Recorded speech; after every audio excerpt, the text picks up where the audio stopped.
Hello, everyone. Today we'll be presenting on a topic from attendance to engagement, building a hybrid ready workforce in consultation with the company Nexus Enterprises. My team, consisting of Shavya, Wesley, Sunhoy, and myself, Shri, will focus on how we can provide research backed data, support, and practical solutions to Nexus in regards to this matter. Our team was tasked by Nexus leadership to address the ongoing return to office dilemma. We begin by outlining the key challenges Nexus is facing, including long term effects of flexible work arrangement and real barriers to keeping employees from returning to the office. In this presentation, we will explore how Nexus can strike a balance between employee autonomy and organizational goals while building a culture of connection and purpose in a shifting workplace landscape. In the second half, we will present strategic recommendations from reimagining workplace norms, leadership expectations to introducing targeted employee engagement techniques.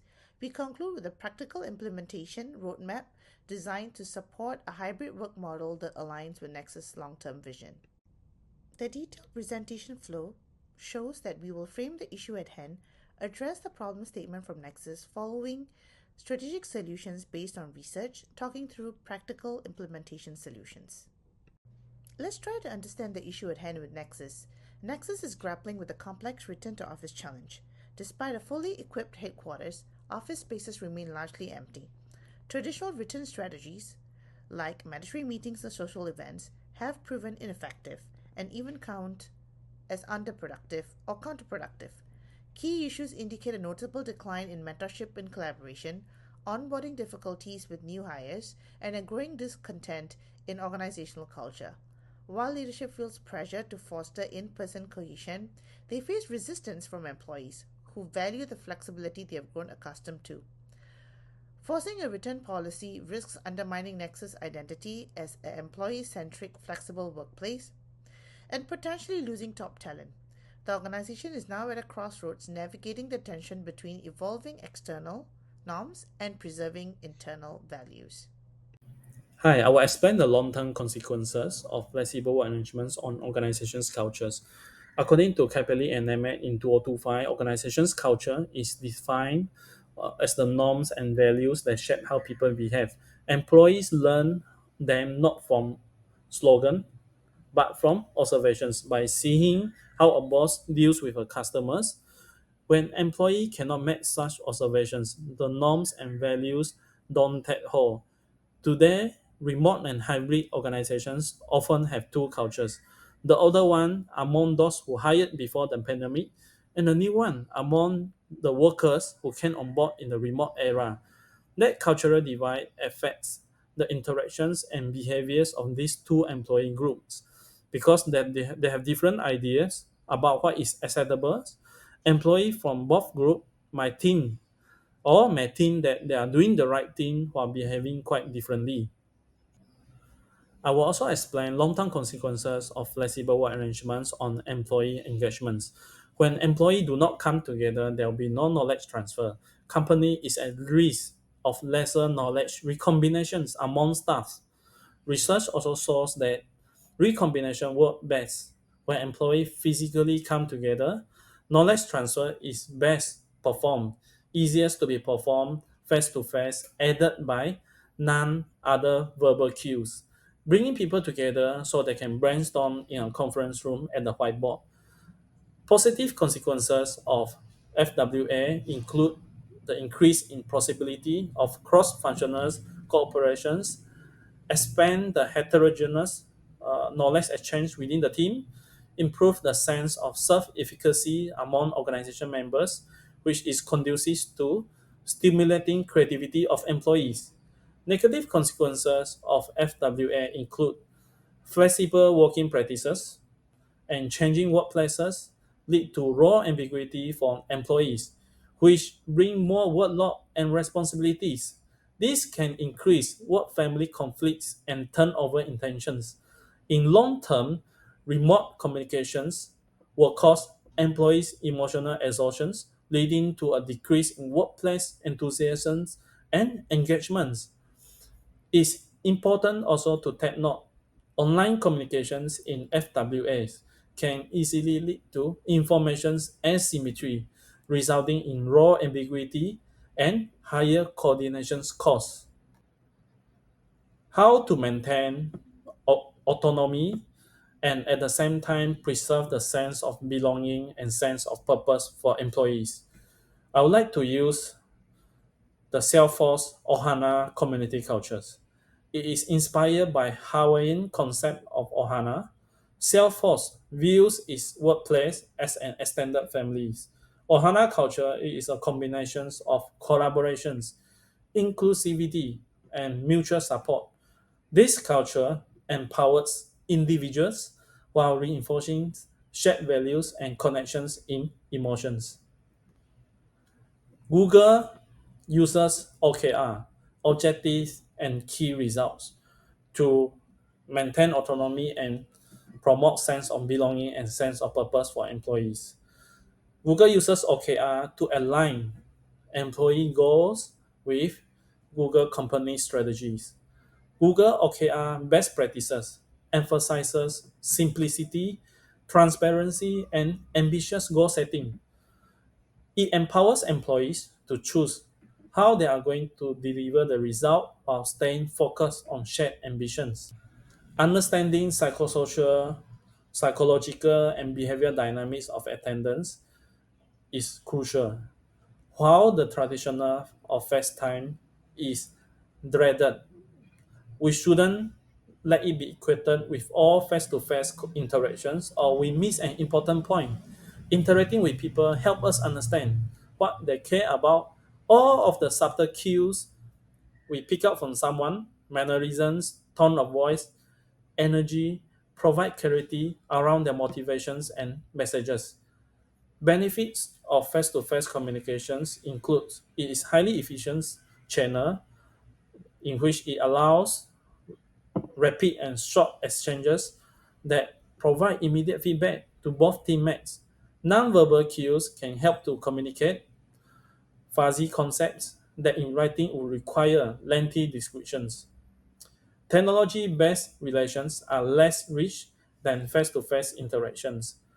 Face to face relations are also associated with stronger social ties than those developed through technology based engagements. Face to face communications is also associated with better psychosocial health.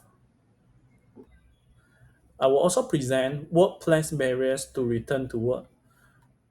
According to the article that I read, workplace barriers are categorized into four categories: barriers in a psychosocial work environments, barriers related to employee characteristics, barriers in the organization work environments, and barriers regarding knowledge related aspects. Under the barriers in a psychosocial work environments, workplace conflicts refer to time pressures, work pressures, managements, cooperations, downsizing, and restructuring. Unsupportive management is characterized as a relationship that is distrustful, with little or no manager contact, lack of employees situations. Insufficient social support includes the withdrawal of accommodations provided to the employees.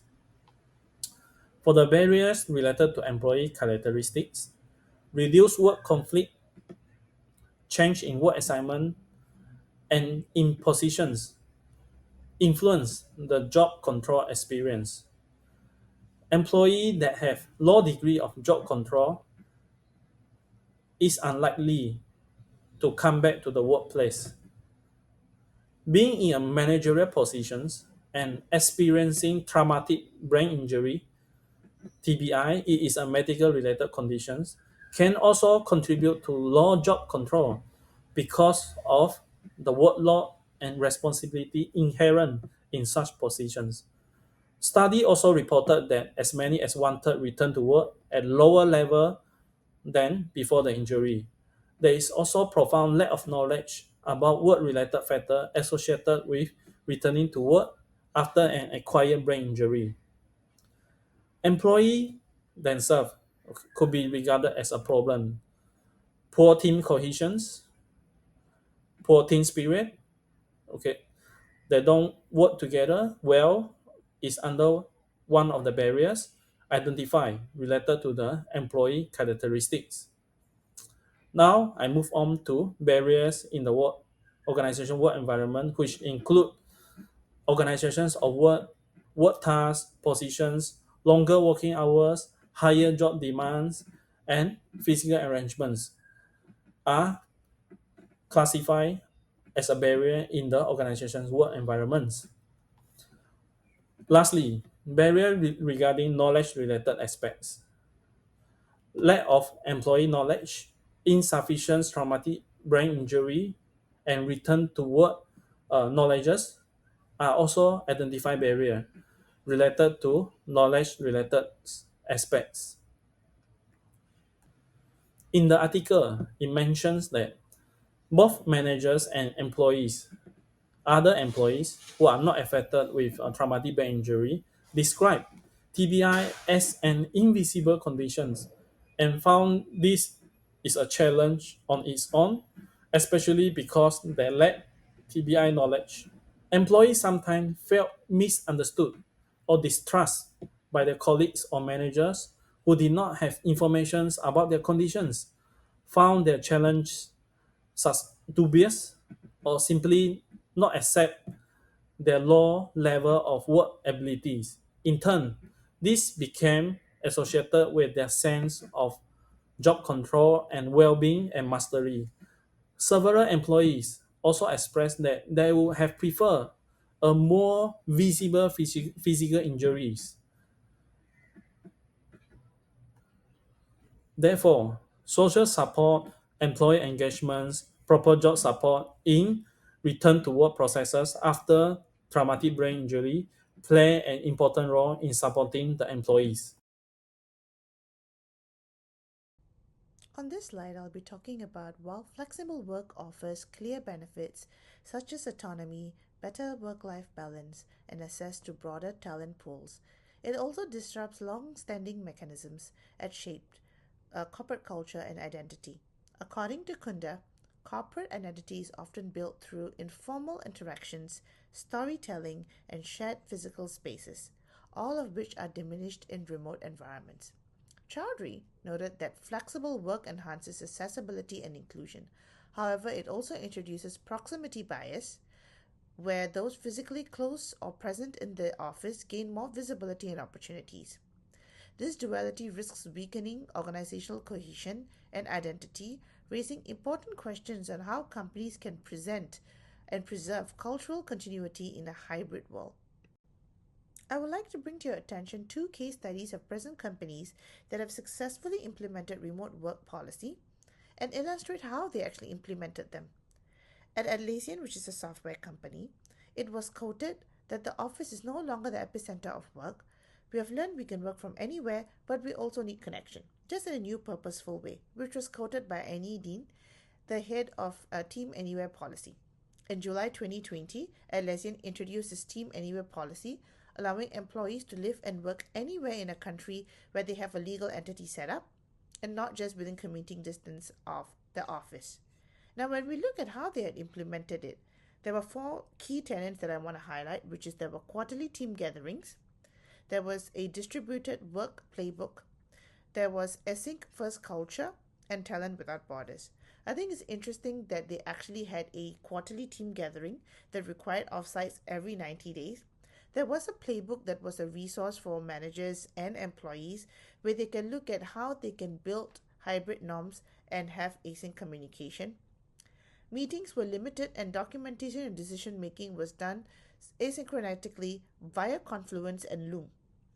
And also, there were new hires who were based in across 13 countries. And what was interesting was compensation was not location focused but was rather skill and craft focused. Moving on to the second example in LinkedIn, let's start with the quote once again that says, "We trust each other to do our best work where it works for us and for our teams." This was mentioned by Tulia Hansen, who is the former Chief People Officer at LinkedIn. LinkedIn had embraced a flexible first workplace policy in 2021, And this decision came as a response to evolving expectations of knowledge workers post COVID 19, who increasingly value autonomy, well being, and choice in how and where they work. So rather than mandating a fixed number of office days, LinkedIn empowered teams to decide what hybrid works for them and for their team looks like. Now, again, looking at implementation practices, they used data as a compass where they had used the engagement platform Glint to constantly gather feedback, and the data revealed that mentoring, ideation, spontaneous collaborations are more effective in person, with other forms of meetings such as online meetings, regular async stand-ups could be done online. There was also team autonomy, that rather than dictating a top-down approach, they had empowered individuals in the team and their managers and departments to form and create their own hybrid playbooks. They were also looking at redesigning office spaces from connection and not from control, where they would be reframed as connection hubs rather than work locations. Last but not least, very importantly, managers were enabled and will provide toolkits and templates on how they can hold effective team meetings, effective conversations with teams that are not based in one location, and where there are hybrid work models, work culture, and how do you strike for the conversations with people on performance when you don't see them face to face on a daily basis. Here we are looking at what actually works when it comes to engaging employees and Nexus. We are not just talking theories, these are tactics backed by real world examples. Things like collaboration, consultation, and inspiration really make a difference. For example, Google's buddy system helps new hires feel supported and confident. Netflix has a flexible culture showing how giving people autonomy can boost motivation. Bumble gives extra time off to fight burnout, and Volkswagen limits after hours emails to support work life balance. On the flip side, using pressure tends to backfire. That's why we need to focus more on human centered strategies that build trust and motivation. Let's take a look at how leadership evolves in remote and hybrid environments. Teams go through four stages: forming, storming, norming, and performing, and each stage brings its own challenges. For leaders, the tough part is building relationships without face to face time, spotting issues early, and keeping everyone aligned. So, what works? Focus on outcomes, not just hours worked. Check in regularly to prevent isolation, encourage smart use of tech, and most importantly, empower your team. These small shifts can make a big difference in how teams grow and perform. In order to make hybrid model successful, the leadership team needs to remind themselves of five structures. First, a clear vision. Leaders need to align hybrid work with business goals and inspire teams toward shared vision. Then, adapting. There is no one size fits all approach. Leaders should adjust their style based on team needs and complexity. Third, building trust is a key. Using principles like leader and member exchange helps ensure everyone feels seen and valued. Fourth, the leaders also need to model the culture they want to see, showing up with purpose and balancing flexibility with accountability. And finally, it's about listening, using real feedback to keep improving. Now, let's look at key things to think about before starting a hybrid work model. When we talk about flexible work arrangement, we need to think about fairness. If we require everyone to be in the office without considering personal needs like caregiving, disability, or long commute, it can create real equity issues. People also expect flexibility now, especially after pandemic. Taking that away can feel like breaking a promise, which can hurt trust and morale. And how we make return to office decisions really matters. If the process isn't clear or seems unfair, it can lead to frustration and division across teams. So being thoughtful and transparent is a key. We will cover some real world implications of how we handle hybrid work. First, there's attrition. People want flexibility. A survey showed that almost 80% of workers without location flexibility are likely to look for a new job within a year. That's a big talent risk. Second, we need to think about productivity. Of course, being in person helps with spontaneous collaboration, but it can also hurt deep focus. So, hybrid models need to strike a balance. And finally, there is a brand image. Companies that push strict return to office policies like what happened with Twitter can face serious backlash. It's a reminder that how we lead impacts not just our teams, but our reputation too. So let's discuss about EVP, that is employer value proposition. What is EVP? EVP is a company's promise to its employees outlining the unique benefits and rewards they receive in return for their skills, experience and contributions. Basically, it is a statement of what makes a company a desirable place to work. This slide addresses whether Nexus should revise its EVP, and the clear answer is yes, because today's workforce values flexibility, autonomy, and well-being just as much as pay or promotion. Purpose driven work and learning opportunity have become central to what employees expect nowadays. So if we ignore these shifts, we risk losing our talent, damaging our employer brand, and creating a disconnect between the policy and culture, which would definitely damage the trust. To respond, Nexus should evolve its EVP by making hybrid work standard, emphasizing purpose and inclusion, and ensuring that growth and recognition are equitable for both remote and in office employees. This isn't just a communication shift, it's a cultural commitment to become a modern, value driven employer. Having decided to revise EVP, this slide shows how Nexus can manage the transition in a way that preserves trust and inclusion. We propose a phased and inclusive approach. It starts with co-creation using employee surveys and ERG input to shape the direction. Then we focus on transparent communication, that is being open about what's changing and why it's changing. Next, we emphasize on leadership role modeling. Leaders must not only communicate the EVP but live it out. We also embed it into systems such as onboarding, recognition, and reviews. Finally, we use ongoing feedback through surveys, Glassdoor, and performance data to develop and sustain the EVP over time. The outcome? What would be the outcome? A future fit EVP that strengthens trust, boosts retention, and enhances Nexus employer brand. So, using the EVP as core foundation pillar and to address the flexibility challenge that Nexus, we recommend a streamlined, purpose driven hybrid work strategy. This model supports employee autonomy while preserving collaboration and organizational culture. So, we begin with there are multiple phases, and we begin with phase one, which is define vision and goal. Aligning the flexibility strategy with long term objective like financial performance, customer satisfaction, and shareholder value. In phase two, we conduct an employee survey to understand preferences, fears, and satisfaction level. This ensures the model is built with employee input and not just top down decision. Phase three is about designing the hybrid policy.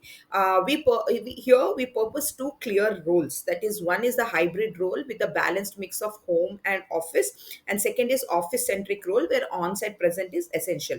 We also recommend embedding these role types into job description and onboarding materials, and ensure that the tech and the systems are in place to support smooth execution.